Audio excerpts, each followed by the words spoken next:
Final Fantasy VII Rebirth not only became my favorite game of this year, but it has become one of my favorite games ever. Welcome back to my channel, and in today's video, I'll be talking about what made Final Fantasy VII Rebirth so special for me.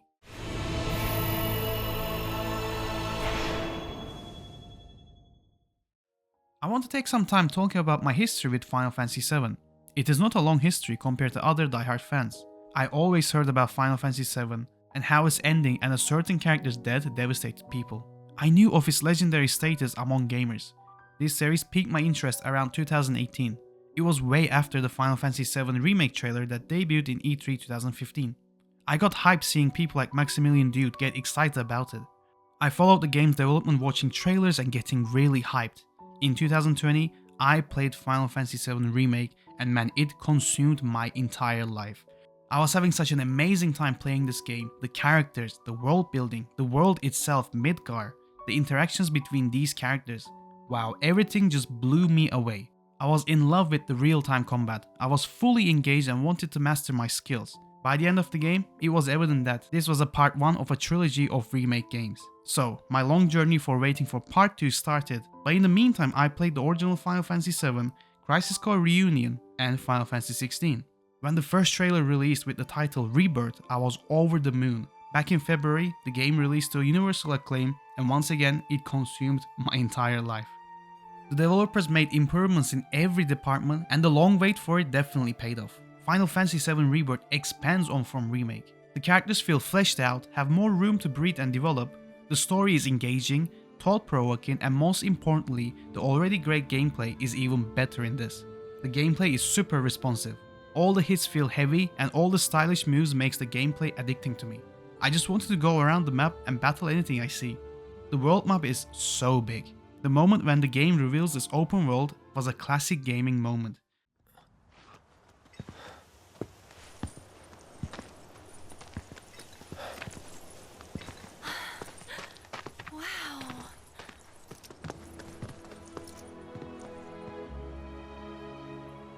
Just look at it all. It's so green. Experiencing this vast open world at the same time with the characters, just wow. All the locations you go is different and unique. Each location has its own gameplay features, and yes, the chocobos in each region was a great addition. Customizing them and making them cool as hell was my goal. This game is jam-packed with content. To some this was a negative because it felt overblown and overwhelming. And I have to say, I agree there is too much to do from side quests to bosses to minigames and open world checklist activities. But to me it worked. Because of the world building and the characters being great, I wanted to spend all my time in that world. I felt like I was hanging out with my best friends on an adventure that was unknown to us. It is one of the few times I wanted more from an already bloated game. The minigames in this game is just amazing. There's so many options to choose from. I highly recommend you to play all or at least try. It is definitely worth it. Especially Queen's Blood. I was addicted to that damn card game. Such a well made game. And it is probably one of my favorite card games that has been put in a video game. Square Enix missed the opportunity to release the game on its own on mobile. They would have got so many players if it had been released shortly after Rebirth's launch date. I am still hoping that we can get a separate Queen's Blood game someday. Digital or physical, I just want to play it as a hobby. The story in Final Fantasy VII Rebirth made me obsessed, and I was already invested in this story from Remake, but everything escalates more here. From the flashback opening right until the end, the game had me second guessing. The drama this game builds is just top tier. What I also love is that the game sprinkles in some silly moments throughout it, so not all seems hopeless. These silly moments work in the world they have built. The drama this game builds made me invest in this world even more. I was talking to my friends non-stop about it, and I'm sure they were sick of listening to me gush over this game. How the game ends has me so excited for what's to come. I know how it will play out, but the whole multiple worlds plot point they have brought now has me double guessing where this could go. The characters, they are all wonderful. I think Final Fantasy VII has the best cast of characters in a video game ever. Individually, they're not my favorite, but as a whole they are all amazing and so likable. Cloud has more to do this time around, like interacting with his friends, but also as a character. He shows more emotions, and some of the things they did with his character had me shocked. I liked Aerith in Remake, but I loved her in this game. She has a lot more to do. We explore her past and we dive deep into who she is. The whole somber atmosphere around her made me tear up a lot of times. When she sang in that stage show, I was crying because it felt like a goodbye. Tifa is great as ever. She is the best girl, badass, strong, yet vulnerable. Her cute scenes with Cloud teased me so much that I was furious. I was screaming at my screen like, just kiss, goddammit. Barrett's backstory is explored so well here. He is tough, but deep down he's a likable, soft character. I love having him around in my party. Red 13, man, it took me a while when his voice changed. Now that I'm home and have repaid my debt to you, I plan to serve my village once more. I appreciate all that you've done for me. Thank you. We're really gonna miss you, Red. Oh, don't say that. You're only making this harder. What in the hell was that?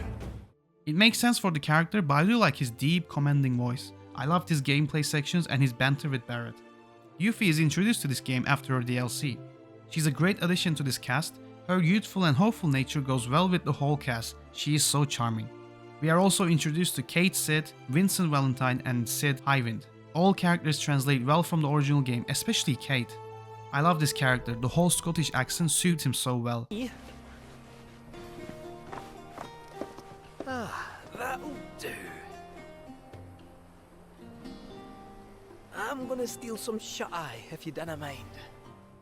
I want to see more of Vincent and Sid in the next game, and I'm sure we will. And man, Zack is back. His parts were confusing at first, but it all makes sense by the end of the game. We will for sure see more of him later. And Sephiroth. Such a cool, badass, ruthless villain. The whole manipulation and mind games he has is what makes him a real threat. And I'm a big fan of his voice work. In fact, all the characters' voice actors did a fantastic job. There are more characters I could go on to talk about like the Turks, but just know that every single one is so well done. The whole gameplay and controlling most of your party works so well and smooth. I was really shocked they handled it with such care and passion. The combos and the individual upgrades make this game have more depth. The relationship status with each character can be changed. The stronger the chemistry, the more chance you go on a date at the Golden Saucer with that character. I was really trying to have the full chemistry with Tifa, but I ended up going with Aerith. And I was happy with that. I feel like these two had to spend the last time together because where the game was headed. In my headcanon, Aerith was the right choice for the story, but I missed the Cloud and Tifa kiss, which I'm still annoyed about.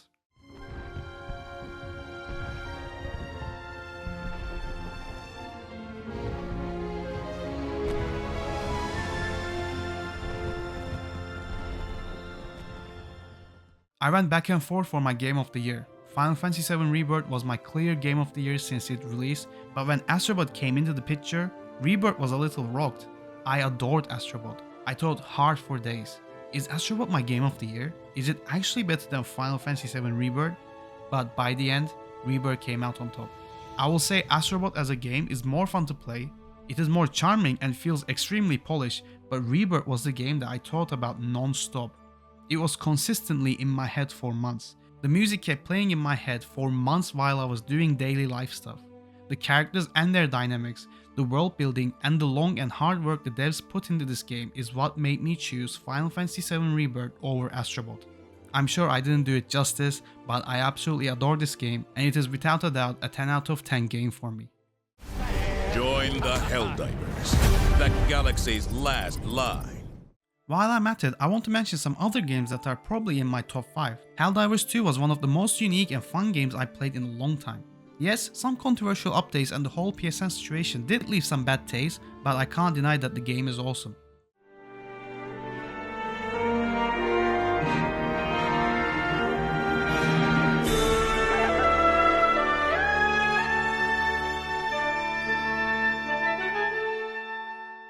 Zelda Echoes of Wisdom. I know it will come as a shock, but this was my first Zelda game ever, and I have to say, I had a lot of fun. The cute and charming style of it made me glued to the screen, and I was met with an easy gameplay system that actually required more thinking and skills than I first expected. I will always appreciate the whole small toy style these Zelda games have.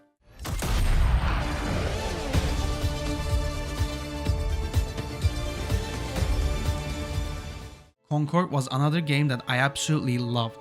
Everything about it was just perfect. Nah, I'm only kidding. Rewind that shit.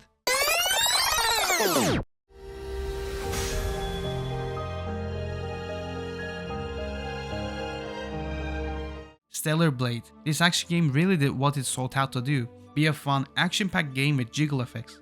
The gameplay had learning curve, but once you get used to it, you can master it pretty easily. I had a lot of fun playing this game and it was a standout to me this year. The music was also really great.